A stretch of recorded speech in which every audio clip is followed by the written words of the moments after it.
کیا کہنے، واہ واہ واہ واہ، یہی ڈاکٹر اقبال نے تمہارے عقیدے کا بھی جنازہ نکال دیا ہے. کیا کہنے، مرد مومن سے بدل جاتی ہیں تقدیریں. اچھے بات چل رہی تھی تقدیر کی پیارے، ضمناً بات آ گئی تو میں نے عرض کر دیا کہ دیکھو اپنے بزرگوں کا عقیدہ کیا تھا اولیاء کرام کے بارے میں، کیا کہنے، اور آج تمہارے عقیدے کو اولیاء کرام سے کس طرح سے ختم کیا جا رہا ہے.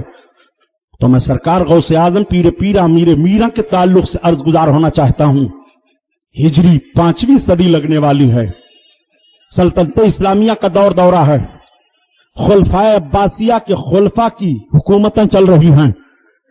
8 خلفائے عباسیہ میں سے لوگ گزرے ہیں جن کو سرکار غوث اعظم بڑے پیر کا دور ملا ہے.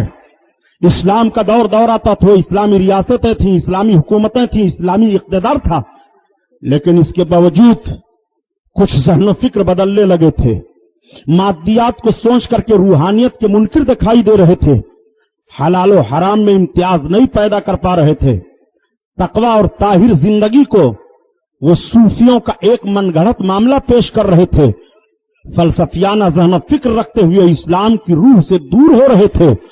ایسے ماحول میں ضرورت تھی کسی قائد کی، ایسے ماحول میں ضرورت تھی کسی نوجوان ایسے رہنما کی جس کی زندگی کا کیریکٹر دوسروں کے لیے مشعل راہ بن جائے، جن کی زندگی کے تقوی اور طہارت کو دیکھ کر کے دوسرے نوجوانوں کے ذہن و فکر میں اسلامی تقدس آ جائے، اسلامی خیالات کے پاکیزہ ماحول پیدا ہو جائیں. جب ہم تاریخ کے صفحات پر نگاہ ڈالتے ہیں تو ہمیں عراق صوبہ میں ایک ایسا جوان ضرور دکھائی دیتا ہے جس جوان کا کام یہ تھا کہ اسلامی جنگ ہوتی تو اسلامی جنگ میں جوان شریک ہوتا، جس جوان کا کام یہ تھا کہ اس کے ہاتھ میں اسلام کے فروغ کے لیے ہردم تلوار رہتی تھی. جب سجدے کا ٹائم ہوتا تو وہ جوان سجدہ ریز ہو جاتا. جب رات کی تاریکی آتی تو اپنے معبود حقیقی کی بارگاہ میں اپنے آنسوؤں کے قطرات کے نذرانے پیش کر کے اپنے دل کا خراج پیش کیا کرتا تھا اور اپنے رب کو منایا کرتا تھا، اور جس کی مقدس زبان سے اللہ اللہ کے نعرے نکلتے رہتے تھے. اس طرح سے صبح ہو جاتی تھی، سفیدہ سحر نمودار ہو جاتا تھا. وہی جوان پھر رب کی عبادت کے لیے سجدہ گزار ہو جاتا تھا اور اپنے جبین اقدس کو زمین پر سجدے کے لیے رکھ کر کے رب کی بارگاہ میں عبادت کرتا تھا. جوان کی زندگی کا صرف یہی مشغلہ تھا. جوان اپنے زندگی کا یہ ماحول پیش کر رہا تھا. جوان کبھی کبھی کثرت سیام کا بھی پابندی کر لیتا تھا، روزہ کثرت سے رکھتا تھا. وہی جوان روزہ رکھے ہوئے ہے، روزہ رکھ کر کے دریا کے کنارے جوان کے قدم اٹھتے چلے جا رہے ہیں. افطاری کا وقت آ جاتا ہے، سورج حجرے عروسی کی عروسی کی طرف جانے والا ہے، سورج غروب ہونے والا ہے. جوان کی نگاہ سورج کی طرف پہنچتی ہے. ابھی چند منٹ اور ہیں افطاری کرنے میں، جب میں اپنے روزہ کو پورا کر لوں گا کہ سورج ڈوب جاتا ہے. جوان دریا کے کنارے بیٹھ گیا، اپنے ہاتھ میں چلو میں پانی لیا اور پانی لے کر کے دعائے افطار پڑھتے ہوئے اس پانی سے روزہ افطار کر لیا. تب تک جوان کی نگاہ کے سامنے ایک پھل بہتا ہوا آ رہا تھا. جوان نے سمجھا دریا کی سطح پر یہ پھل آیا ہوا ہے، میں دن بھر روزہ سے تھا، یہ نعمت الہی ہے. اٹھا کر کے جوان نے اس پھل کو استعمال کر لیا. جیسے وہ پھل جوان کے شکم میں پہنچا فوراً ایک ہیجانی کیفیت طاری ہوئی. دل پکارنے لگا، اے جوان، تو نے استعمال کر لیا ایسے پھل کو جس کے مالک کا کوئی پتہ نہیں ہے، جس کے حلال و حرام کے ہونے میں کوئی پتہ نہیں ہے. تو نے یہ سمجھا کہ پھل کھانا یہ جائز ہے اور کھانے والا پھل ہے، اٹھا کر کے کھا لیں. لیکن تیری فکر نے یہ کیوں نہیں پوچھا، تیرے ذہن و خیال میں یہ بات کیوں نہیں آئی کہ اس کا مالک کون ہے؟ یہ چوری کا پھل تو نہیں تھا، یہ کسی نے چھین کر کے تو نہیں پھینک دیا تھا. اس کا مالک کون ہے تم نے اجازت نہیں لی ہے. تیرے تقدس پر آرا چل رہا ہے. تو نے اپنے زندگی کا ماحول پیش کرنا چاہا تھا اور اپنے زندگی کے تقوی اور طہارت سے جو تو ترقی لینا چاہتا تھا. اے جوان، اس ترقی میں یہ چیز مانع ہو جاتی ہے، یہ چیز حائل ہو جاتی ہے. تجھے کسی کی چیز کو بغیر اجازت کے استعمال نہیں کرنا چاہیے. دل پکار رہا ہے، دل کے اندر یہ اس قسم کے سوالات آ رہے ہیں. جوان کے قدم اٹھ گئے، آنکھوں سے آنسو جاری ہیں. جوان اپنے قدم کو اٹھاتا چلا جا رہا ہے. ہائے، اس پھل کا مالک مل جائے تو میں اس سے اجازت لے لوں اور معافی مانگ لوں. جوان کے قدم اٹھتے چلے گئے. کافی دور چلنے کے بعد جوان کی نگاہ دیکھ رہی ہے کہ سیبوں کے درختوں کا ایک باغ دریا کے کنارے دکھائی دے رہا ہے. جوان نے اندازہ کر لیا، بس کرو، اسی باغ سے وہ